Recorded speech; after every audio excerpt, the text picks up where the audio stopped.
Hello and welcome to Board Game Bonkers. I'm Jay Sears and this is Under the Meeple Light Show Season 2. And today's guest is Matthias Cramer, who is a board game designer of Watergate and Glenmore. Welcome, Matthias. Hello, yeah, thank you for having me here. Yeah, it's great to have you on. Why don't you tell everyone a little bit about yourself?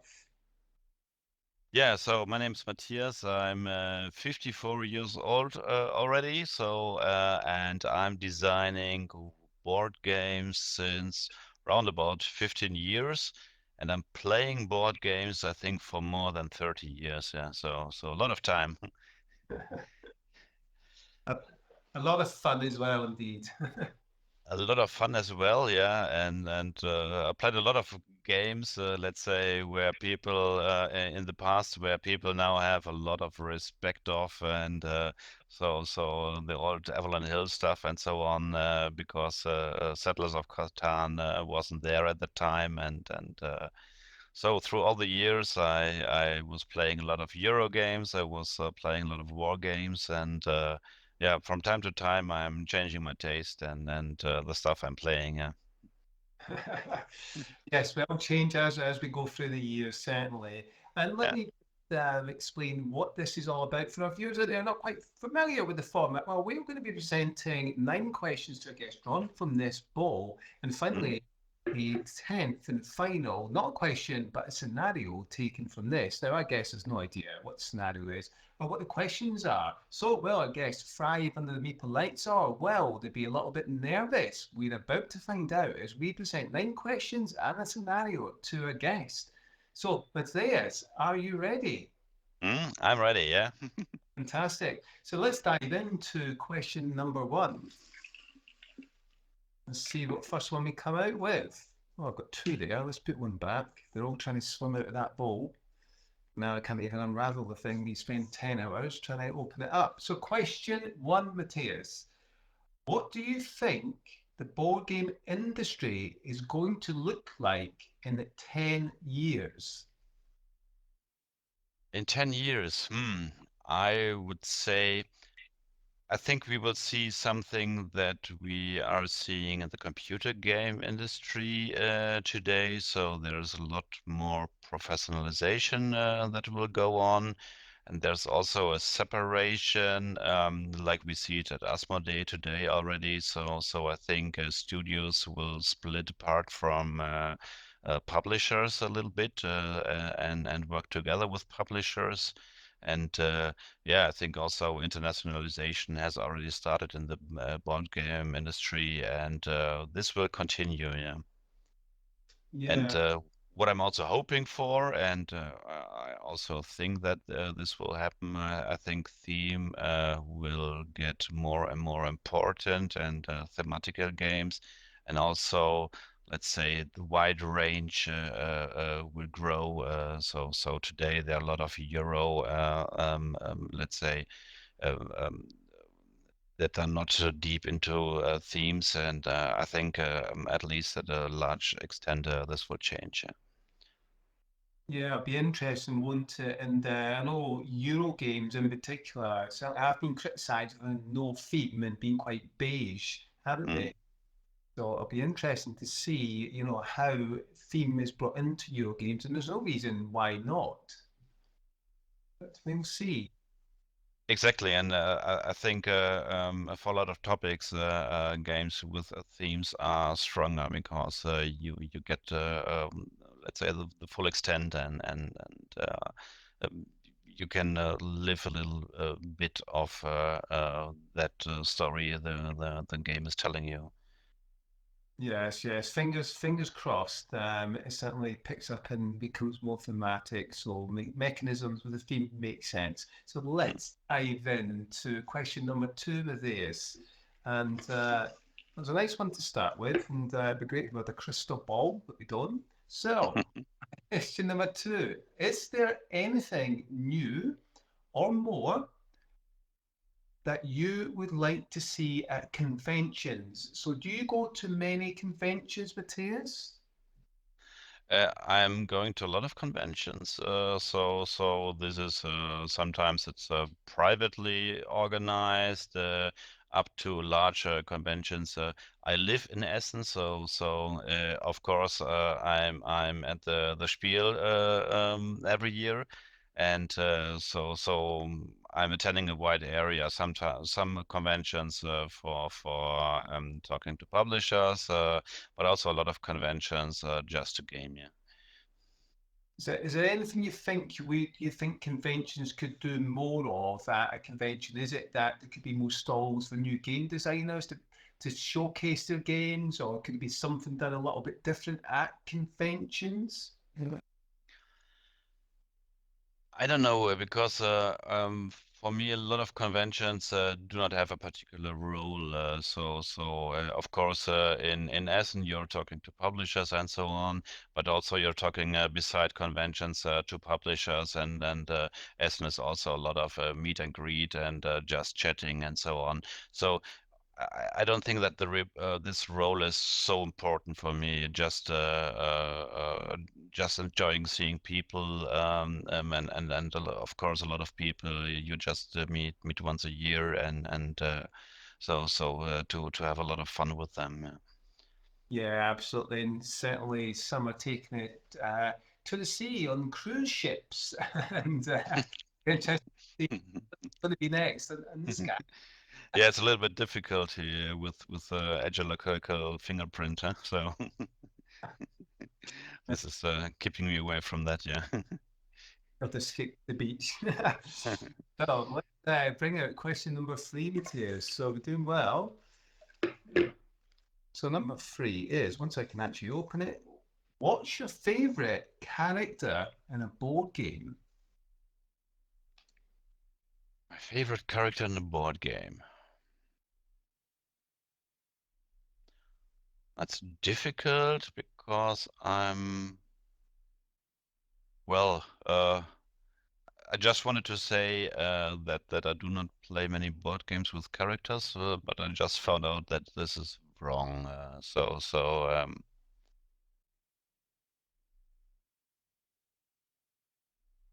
The first I'm thinking about are the three characters in Churchill. I don't know if you know that game from Mark Herman. I haven't played it, but Yeah, you will it's know. the answer is a little bit difficult because these characters are Churchill, Roosevelt, and Stalin. Uh, not in terms of identification, but in terms of you jump into that role and also try to get a little bit the feel. So this the game is about the conferences during and after Second World War, and so it's a mixture between cooperative and competitive play between these three characters. So they have to win the war together, but also they are, let's say, fight about the post-war order. Um, and this is then very interesting, of course, and has a lot of twists. Yeah.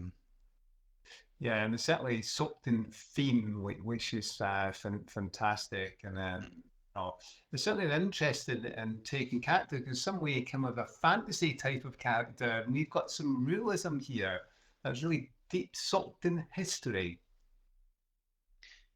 Yes, I'm usually am. Sometimes I'm also playing stuff like fantasy or so, but in most cases, let's say a real history and there's the word story in it, so catches me more than something fictional. Yeah. Yeah, certainly, and I'm sure there's quite a number of gamers that like that as well. I love their history in gaming. So let's move on to question number four. And well, here we go. Let's jump it there. Correct. So question number four, Matthias. What's the most useful thing you own? So if you think about your game design, is there Mm. anything particularly really useful that you use? For game design, I think the most useful is sticker paper. Because I can change everything and just stick it over the old version. Yeah. I think this is the most, yeah, and my printer, of course. That's a little hack for people. There's yeah, definitely the sticky printing paper where yeah, you're right. Stick it straight over and make a mistake, cut another one off, stick it straight over. So yeah, it's less cutting as well, especially if you put it on boards, which takes twice as long to be cutting out rather than a piece of paper you can just stick on top of another. Yeah, so you can see it in my shelf. So this is all sticker paper here. Lots of it. Incidentally, I went to print some sticky paper for a game I was designing, and the printer broke. So there we go. Yeah. So, well, it'd be great well to see if there's any other actual game designers watching this and what their favourite tool is, Matthias. So, if you're watching this and you're perhaps a game designer or someone who's in the process of designing a game, let us know in the comments down below. Which tool do you rely mostly on? It'd be great to hear from you. So, with that taken care of, let's move on to our fifth question. So, we're almost halfway through, Matthias. Question number 5 is, what is the most important rule in a board game?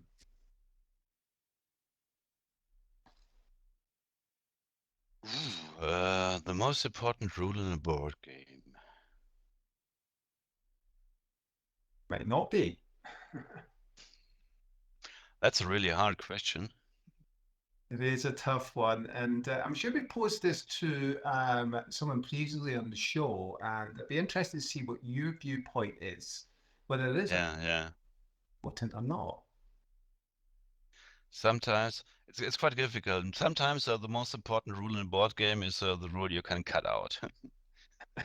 Because because then you made your game easier. But I think there is no common rule between games. So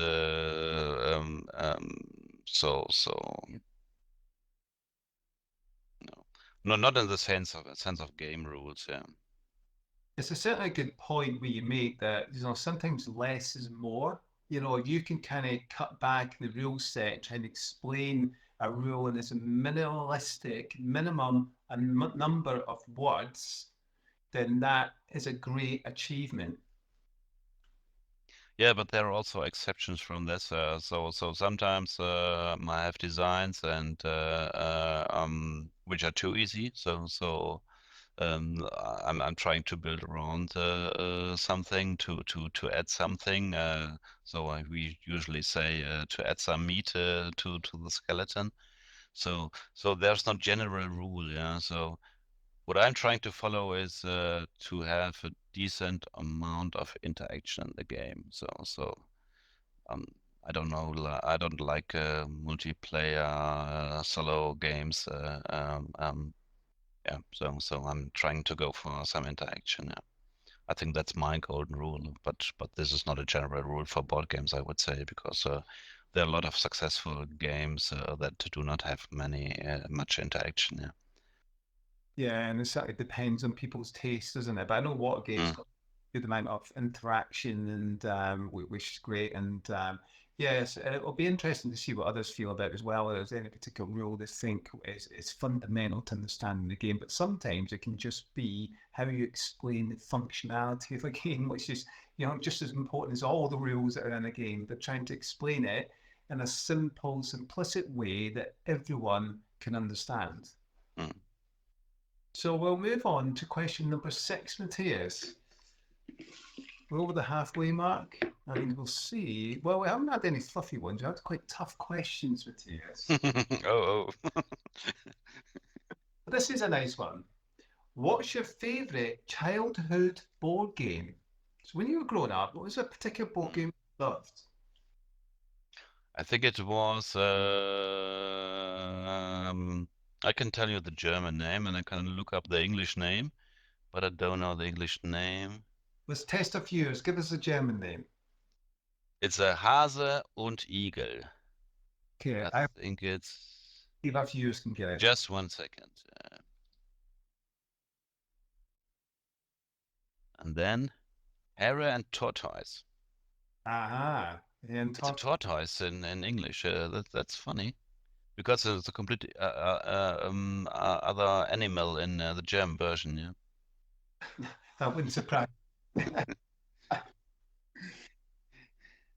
They're very popular in the UK, the Hare Tortoise back in the day, and Yeah. sure, It was the first Spiel des Jahres in 1979. Yeah. So oh, you're showing your age there, Matthias, your knowledge. it's a long time ago, but we got it later. I don't know when we got it, but we got it. I think for Christmas, something like this. Yeah. What was your favourite moment about the board game? My favorite, what, please? Favourite moment, that moment of, oh, I absolutely love it because of this. Um,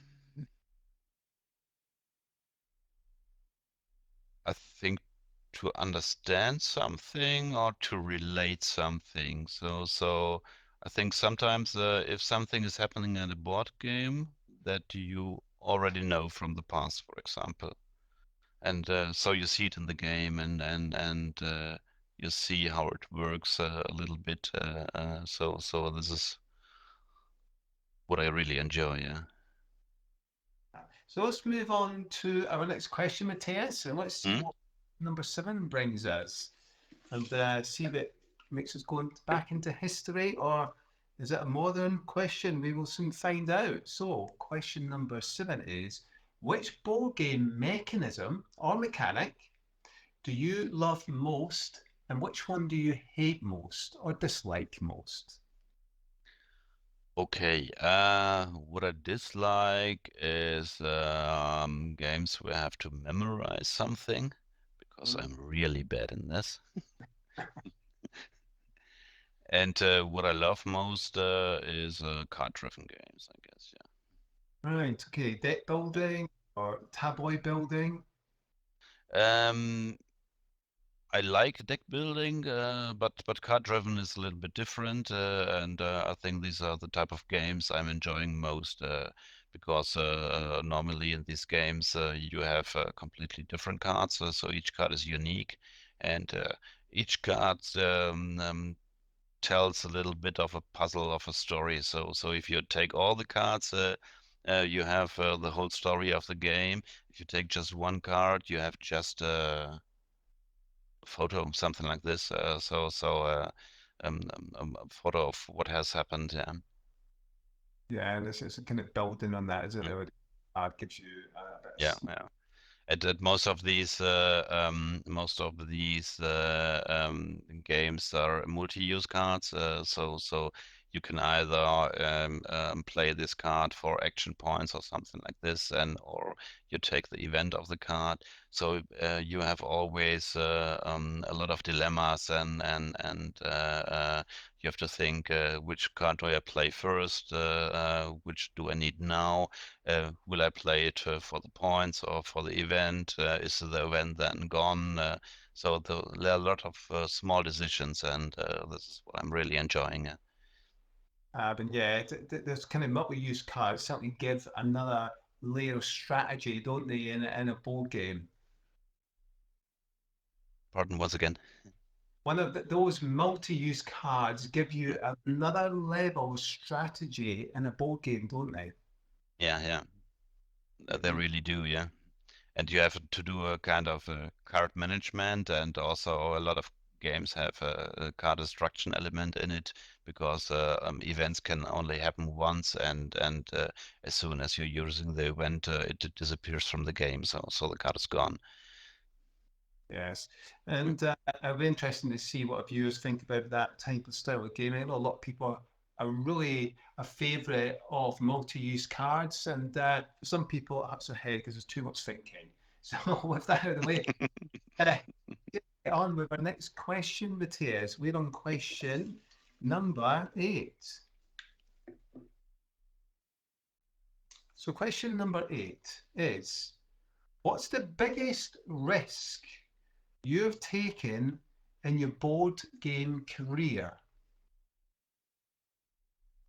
Um, well, I'm doing it as my main job since 3 months now, so this might be the biggest risk, but I'm happy that I've done that step, and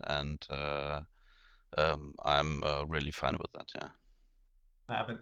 How's it going for you so far?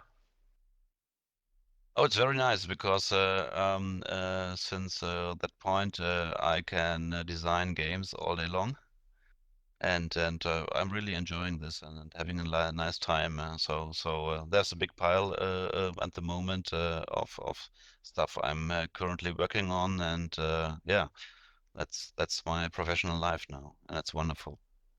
Yeah, fantastic. Well, let's fingers crossed it works out really well for you. I'm sure you have some great success as you have with the, Glenmore, which has been great, and Watergate as well.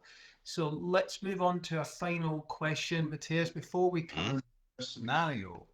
So question number 9. Let's give this a nice little shuffle.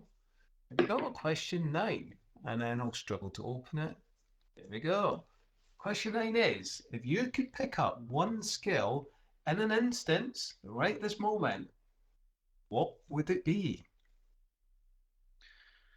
One skill. Uh, Maybe some statistics, mathematics, like this, because I'm not that good in this, and sometimes you need that stuff for the design of board games.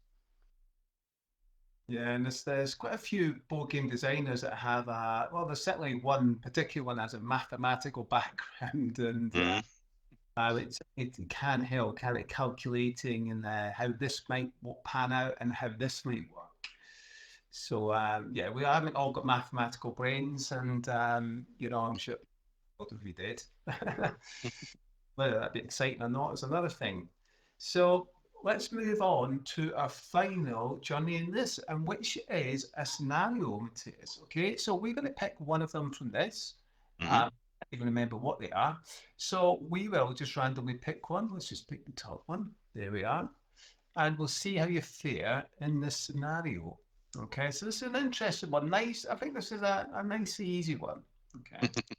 So the internet has collapsed. Okay, well, we'd be stuffed if that was the case because we'd be traveling across the world to meet, and there will be no connectivity over the next 5 years. How Oh, do you how do you live? oh. Not at all. I think I have to change a lot because I'm heavily relying on the internet. I think the first thing I will drive to the fair and now down when the next fair is. So that's this might be the first thing. So this is my big advantage. I just have to drive a few kilometers and then I can check when the next spiel is. Um, Beside this, oh, that's really difficult because game design and so on, I'm doing everything on the computer and also researching and stuff like this. So I think I will have to buy a lot of books. Um, yeah, and then well, it's quite difficult. So in this scenario, do you still have phones? You still have phones, just no internet. You can phone people. Yeah, well, then I have to phone people, of course, for meeting up and so on. Yeah, But I think a world without internet is really strange in nowadays. Yeah, it is. It'd be interesting if that, because when our internet goes down even for a day, you feel like your life has come to an end because you rely on it so much. yeah, yeah. But it'd be interesting that feeling of having no internet for 5 years. How would you deal with it? And I'm sure, like anything, I'm sure we'd adapt over time, and I'm sure we'd become more comfortable with it. And that should be, I think, we'd talk more. I think there'd be Mm. more engagement face to face, which I think is really important. It was quite fascinating how fast we adapted when COVID came. So this was really interesting to see. Yeah, Yeah, and I'm be interested to see what our viewers think as well. They know internet, how they live, how they cope. Okay. getting a little bit frustrated. Well, it'll be interesting to see. So let us know in the comments down below. And that brings us to the end of the show. I'd like to thank our guest, Matthias. So thank you so much for coming on. Yeah, And thank you very much for having me here. it's been super fun, and it's been great to have some insight as well. And for our viewers out there, if you haven't already done so, please consider subscribing to the channel and giving this video a like. And please get involved as well. We love to create a sense of community, so please leave us a comment down below. Let us know your thoughts on today's show. So that's it all for now. My name's Jay Sears, and thank you very much for watching. Until next time, take care.